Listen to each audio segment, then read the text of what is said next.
cabeça, muito viciante. Jacob masturbava-se várias horas por dia, usando sua máquina. Para ele, o prazer era inigualável. Jurava que iria parar. Escondia a máquina no alto de um armário, ou desmontava-a completamente, jogando fora as peças. Mas 1 ou 2 dias depois, pegava as peças no armário, ou as tirava da lata de lixo, remontava-as e recomeçava.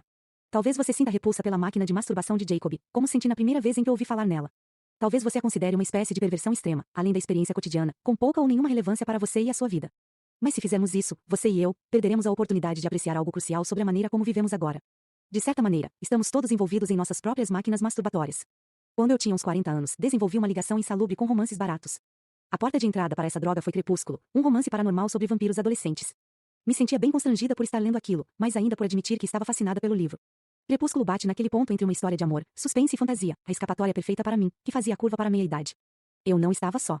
Milhões de mulheres da minha idade estavam lendo e se entusiasmando com Crepúsculo. Não havia nada em comum no fato em si de eu estar envolvida com o livro. Toda a minha vida, fui leitora. O diferente foi o que aconteceu a seguir. Algo que eu não podia justificar com base em propensões passadas ou circunstâncias de vida. Quando terminei Crepúsculo, devorei todos os romances de vampiros em que pus a mão, e depois passei para lobisomens, fadas, bruxas, necromantes, viajantes no tempo, videntes, leitores de mentes, manipuladores de fogo, cartomantes, mestres das pedras, você entendeu. A certa altura, as histórias de amor dócil já não satisfaziam, então saí em busca de versões cada vez mais gráficas e eróticas da clássica fantasia de um amor romântico. Lembro-me de ter me chocado com a facilidade de achar cenas ilustradas de sexo logo ali, nas prateleiras de ficção em geral, na biblioteca do meu bairro. Fiquei preocupada de que meus filhos tivessem acesso àqueles livros. A coisa mais ousada na biblioteca local, quando era criança no meio oeste, era Are You There, God? It's Me, Margaret Asterisco. As coisas tomaram maiores proporções quando, incentivada por minha amiga adepta da tecnologia, comprei um Kindle. Não era mais preciso esperar a entrega de livros vindos de outra sucursal da biblioteca, ou esconder capas de livros eróticos atrás de publicações médicas, principalmente quando meu marido e meus filhos estavam por perto. Agora, com 2 toques e um clique, eu tinha qualquer livro que quisesse de imediato, em qualquer lugar, a qualquer hora, no metrô, no avião, esperando que cortassem o meu cabelo. Podia percorrer, com a mesma facilidade, Febre Negra, de Karim Mahimonin, e Crime e Castigo, de Dostoiévski. Em resumo, tornei-me uma leitora inveterada de romances estereotipados do gênero erótico. Assim que terminava um e-book, passava para o próximo, lia em vez de socializar, lia em vez de cozinhar, lia em vez de dormir, lia em vez de prestar atenção no meu marido e nos meus filhos. Tenho vergonha de admitir que uma vez levei meu Kindle para o trabalho e li entre as sessões com meus pacientes. Procurava opções cada vez mais baratas, até chegar às gratuitas. Como todo traficante, a Amazon sabe o valor de uma amostra grátis. De vez em quando, eu descobria um livro de boa qualidade que acontecia de estar barato, mas, na maioria das vezes, eram realmente horrorosos, baseados em estratagemas velhos para os enredos e personagens sem vida, cheios de erros tipográficos e gramaticais.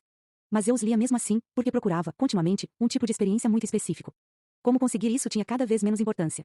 Queria satisfazer aquele momento de tensão sexual crescente que finalmente se resolve quando o herói e a heroína se atracam. Já não me importava com sintaxe, estilo, cena ou personagem. Só queria minha dose, e aqueles livros, escritos segundo uma fórmula, eram feitos para me fisgar. Cada capítulo terminava com um clima de suspense, e os próprios capítulos eram projetados em direção a um clímax. Comecei a disparar pela primeira parte do livro, até chegar ao clímax, e não me preocupava em ler o resto depois que passava. Agora, estou tristemente de posse do conhecimento de que, se você abrir qualquer romance barato passados uns 3/4 do seu conteúdo, chega ao ponto crucial. Depois de cerca de um ano nessa minha nova obsessão com romances baratos, vim acordada às 2 da manhã, num dia de semana, lendo 50 tons de cinza. Racionalizei ser uma versão moderna de Orgulho e Preconceito, até chegar à parte de plugs anais, e tive um breve insight de que ler sobre brinquedos sexuais sadomasoquistas de madrugada não era a maneira como queria passar o meu tempo. A definição genérica de adicção é o consumo contínuo e compulsivo de uma substância ou um comportamento, jogos, videogame, sexo, apesar do mal que fazem para a pessoa e para os outros. O que aconteceu comigo é trivial se comparado à vida daqueles com dependências ultrapoderosas, mas revela o crescente problema do consumo compulsivo desenfreado com que nos deparamos hoje, mesmo quando temos uma vida boa. Meu marido é gentil e amoroso, tenho filhos ótimos, um trabalho relevante, liberdade, autonomia e certa riqueza, sem traumas, deslocamento social, pobreza, desemprego, ou outros fatores de risco para a dependência. Ainda assim, fui compulsivamente me recolhendo cada vez mais em um mundo de fantasia. O lado sombrio do capitalismo. Aos 23 anos, Jacob conheceu e se casou com sua esposa.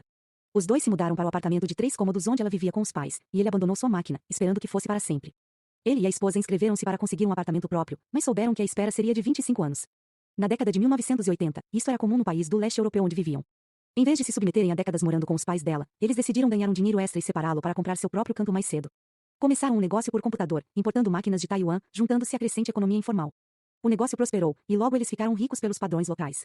Adquiriram uma casa e um pedaço de terra. Tiveram 2 filhos, um menino e uma menina.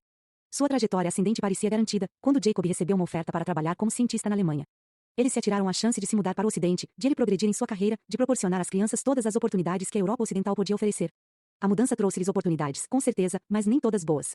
Depois que nos mudamos para a Alemanha, descubro a pornografia, filme pornôs, shows ao vivo. A cidade onde moro é conhecida por isto, e não consigo resistir. Mas dar um jeito. Dar um jeito durante 10 anos.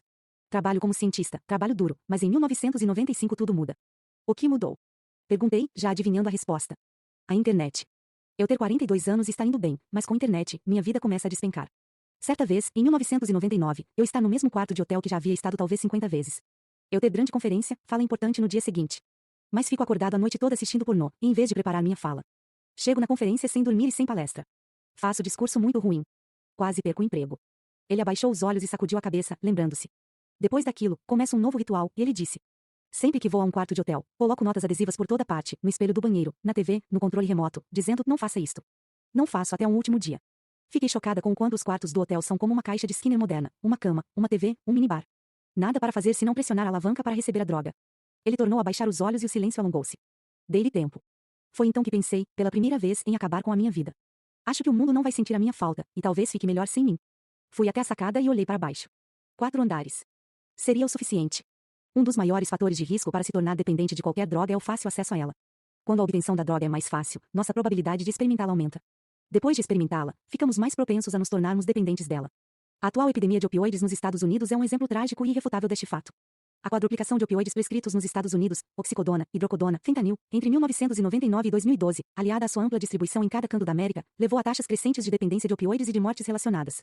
Uma força-tarefa designada pela Associação de Escolas e Programas de Saúde Pública, Association of Schools and Programs of Public Health, ASP, publicou um relatório em 1º de novembro de 2019 concluindo que a tremenda expansão do suprimento de fortes opioides vendidos sob receita médica, de alta potência, bem como de efeito prolongado, levou ao aumento em escala da dependência desses opioides e à transição de muitos para opioides ilícitos, incluindo fentanil e seus análogos, o que levou a um aumento exponencial de overdoses.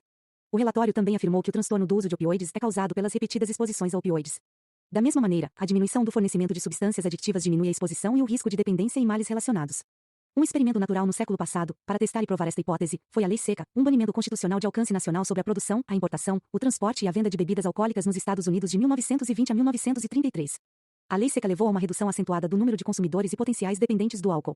As taxas de embriaguez pública e de incidência de doenças hepáticas relacionadas ao álcool caíram pela metade durante esse período, na ausência de novos remédios para tratar dependência.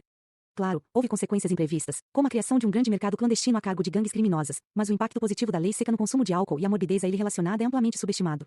Os reduzidos efeitos da bebida, resultantes da Lei Seca, persistiram nos 30 anos subsequentes. Na década de 1950, à medida que o álcool passou a ser, novamente, mais acessível, seu consumo aumentou progressivamente. Na década de 1990, a porcentagem de estadunidenses que bebiam álcool aumentou quase 50%, enquanto a bebedeira de alto risco aumentou 15%. Entre 2002 e 2013, a dependência alcoólica diagnosticável subiu 50% nos adultos mais velhos, acima de 65 anos, e 84% nas mulheres, dois grupos demográficos que antes eram relativamente imunes a esse problema. Sem dúvida, o acesso mais amplo não é o único risco para a dependência. O risco aumenta se temos pai, mãe, avô ou avó biológicos adictos, mesmo quando somos criados fora do lar dos dependentes. A doença mental é um fator de risco, embora a relação entre ela e a adicção não esteja clara. A doença mental leva ao